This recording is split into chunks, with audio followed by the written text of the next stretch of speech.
जय हिंद दोस्तों। एक बार पुनः आपका हमारे इस यूट्यूब चैनल पर हार्दिक स्वागत है। आज अब हम चर्चा करेंगे जो ब्रिक्स सम्मेलन की।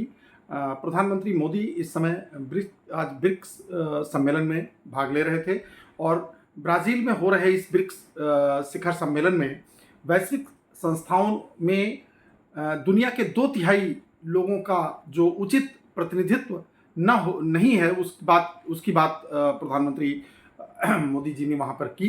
और साथ ही ब्रिक्स नेताओं द्वारा भी जो घोषणा पत्र अपनाया गया है उसमें भारत की प्रमुख चिंताओं और वैश्विक सुधारों के प्रति चिंताएं दिखाई पड़ी हैं। जम्मू कश्मीर के पहलगांव में हुए आतंकी हमले की कड़े शब्दों में निंदा की गई है और अधिक प्रतिनिधित्व पूर्ण अंतर्राष्ट्रीय व्यवस्था बनाने की बात कही गई है। मतलब कि अंतर्राष्ट्रीय व्यवस्था में ज़्यादा देशों का प्रतिनिधित्व है और ज़्यादा प्रतिनिधित्व हो, जिससे कि जो निर्णय वहाँ से निकलें या जो सुझाव वहाँ से निकलें वो सब के हित के हों। और इस पर जो है मतलब बात कही गई। और क्यूबा के राष्ट्रपति से भी प्रधानमंत्री जी ने मुलाकात की उस सम्मेलन के इतर, और जिसमें द्विपक्षीय संबंधों पर चर्चा हुई, जिसमें फार्मा और यूपीआई में संबंधों पर चर्चा हुई। इसके अलावा जैव प्रौद्योगिकी एवं पारंपरिक चिकित्सा जैसे विषयों पर भी द्विपक्षीय वार्ताएं हुई।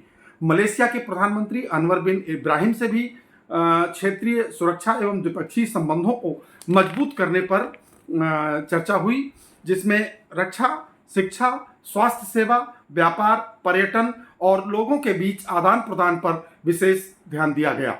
इसके साथ ही ब्रिक्स के नेताओं ने ट्रंप की टैरिफ नीति पर भी निशाना साधा, क्योंकि जिस प्रकार से ट्रंप जो है ट्रेड पर जो है टैरिफ लगाने की बात करते हैं और बार बार करते हैं, तो उस पर भी जो ब्रिक्स में शामिल सभी देशों ने उस पर अपनी जो है मतलब एक प्रतिक्रिया देते हुए उस पर भी निशाना साधा।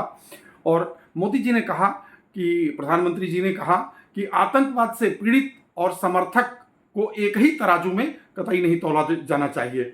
आतंकवाद को बढ़ावा देने वालों पर प्रतिबंध भी लगाने चाहिए। पहलगाम आतंकी हमले को कायरतापूर्ण बताते हुए भारत की आत्मा, पहचान और गरिमा पर सीधा हमला बताया है।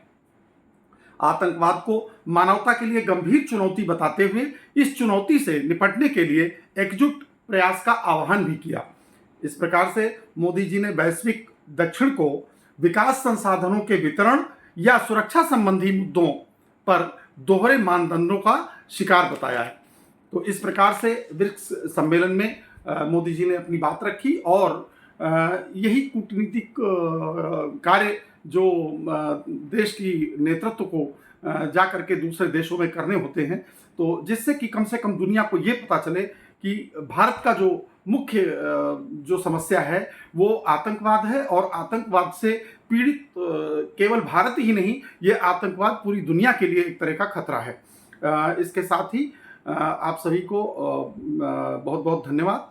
यदि आपने हमारे इस चैनल को सब्सक्राइब नहीं किया है तो कृपया सब्सक्राइब करें, लाइक करें, शेयर करें और जुड़े रहें। जय हिंद, जय भारत, वंदे मातरम। जय हिंद दोस्तों।